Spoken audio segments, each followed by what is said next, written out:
Welcome back to another Two Juice Garage video. Today we're going to be replacing the transmission in the Mini Cooper. Sadly, the Mini Cooper's transmission is blown. In the last video, I tried to fix the transmission by replacing the fluid and giving it a new filter to maybe get its life to last a little bit longer. But sadly, the shavings that were found in the transmission fluid were just too big and the transmission still slips and doesn't really work right. Removing the trans on a Mini Cooper isn't too tough, but I've never worked on these kind of cars before, so figuring out how to do this is going to be a little bit tough. As the car has 170,000 miles, I'm going to drop the motor with the trans as well so that we can freshen up the motor as well. This will make sure that when we get back to the track, we know everything's fresh and ready to go. First things first, let's remove all the fluids and all the things that I know how to take off, like the radiator, the crash bar, and the air intake.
Just got out both the axles, so this thing's ready to come out. All we gotta do, loosen these engine mounts, get it on the hoist, and get it up.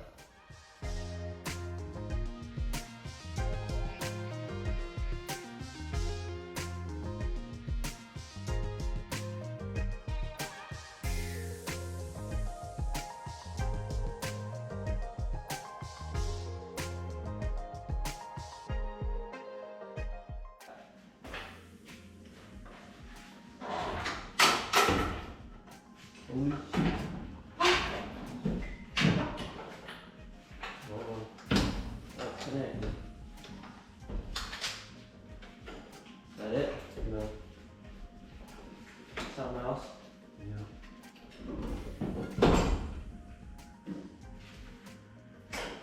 Connected or just caught?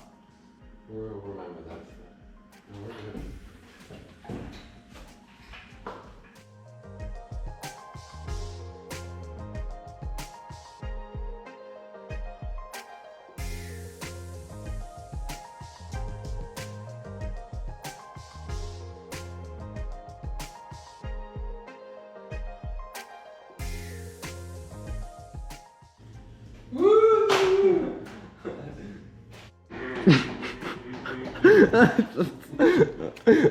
Well, it's 10 o'clock on a Monday night, so I think I'm done for tonight.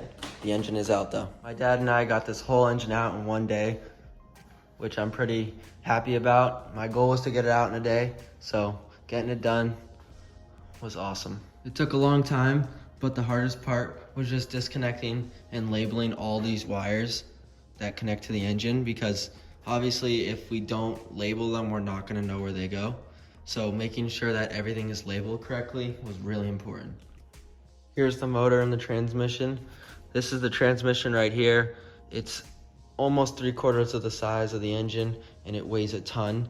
So getting this off tomorrow is gonna be a struggle. Hopefully we can get this transmission off and get the engine up on the engine stand so that we can start to work on it. Once the engine's up on the engine stand and the transmission is off, we can start ordering parts like the transmission and seals that we'll need to refresh the engine. It's day 2, it's bright and early. Let's go get that transmission off.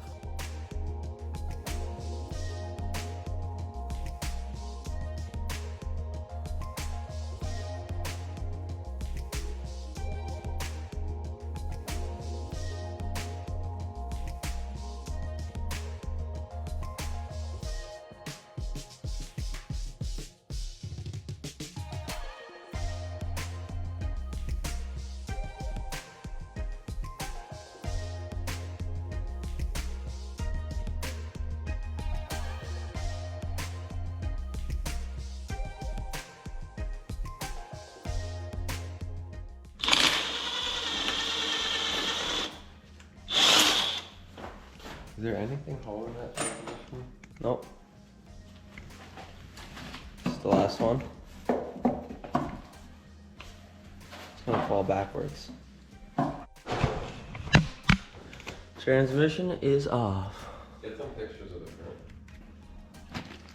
Yeah. So the engine is fully out and it's starting to get stripped down. So right now I'm taking off all the parts I can so I can clean the engine and get it nice and fresh. These are all the parts that have come off the engine. So the engine's looking pretty small right now.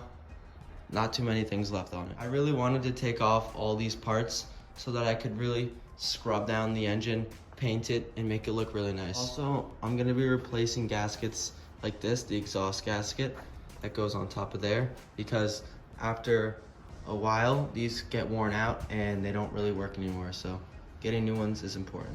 Here's the transmission. Obviously, can't really tell what's wrong with it, but I will be doing a video where I break this thing down and try to figure out what happened, but I am getting a new one, so that is not going back in the car. So far, taking this all out hasn't been that bad. It's, as you would think, it takes a lot of time. We took about 36 connections off the engine to be able to take it out, so every single one of those is labeled.